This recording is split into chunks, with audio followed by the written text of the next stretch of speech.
Nati og minahal kong matalnon. Okay? Today is Tuesday niya October 25, 2022. Okay, ikaduhang adlaw sa pagpanghatag og ang UCT sa mga senior citizen diri sa lungsod sa Matalon. Okay? Iko Pipi live diri sa municipality of Matalon. Okay? Atong atuon guys ang area kung diin nanghatag og UCT. Unsay may meaning sa UCT guys? Unlimited cash transmission. Gikan ni sa national or sa province nga kuan or national ni nga budget nga gipanghatag og additional sa mga senior citizen diri sa lungsod sa Mata. Okay?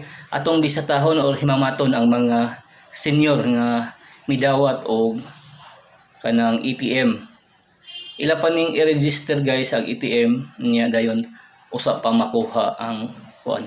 Silbing ang cash gidebit daan sa ATM niya ikuan pa ni siya. Murag i-update ba ang ATM before makuha nila ang cash. Okay? Atong himamato himamata atong istoryahon ang mga senior citizen. Okay, moadto ta sa area kung diin nag-distribute sa mga ATM or sa UCT nga financial assistance sa mga senior citizen. Okay, moadto ta guys sa area. Okay, lang bisita mo guys.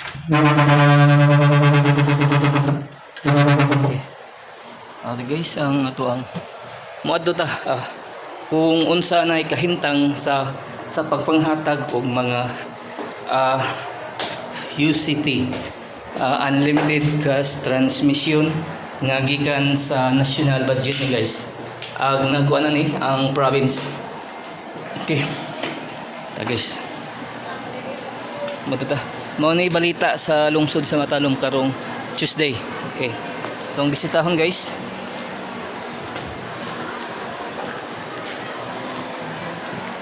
Guys, arita sa area kung diin nang hatag uban.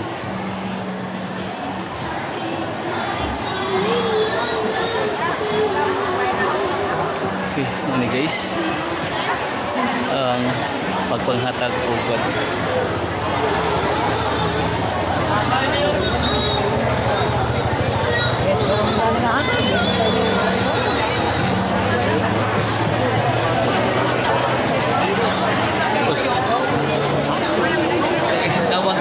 Citizen.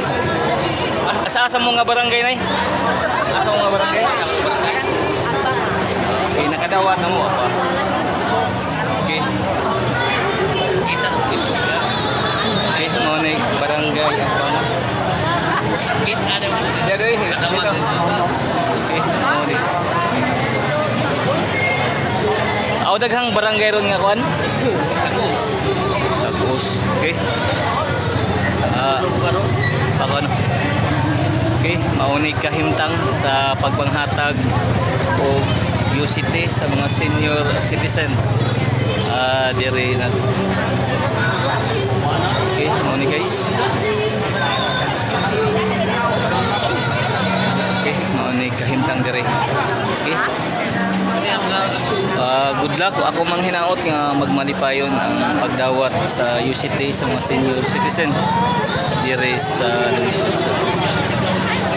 Once again, thank you. Oh, God bless sa tanang pagdawat.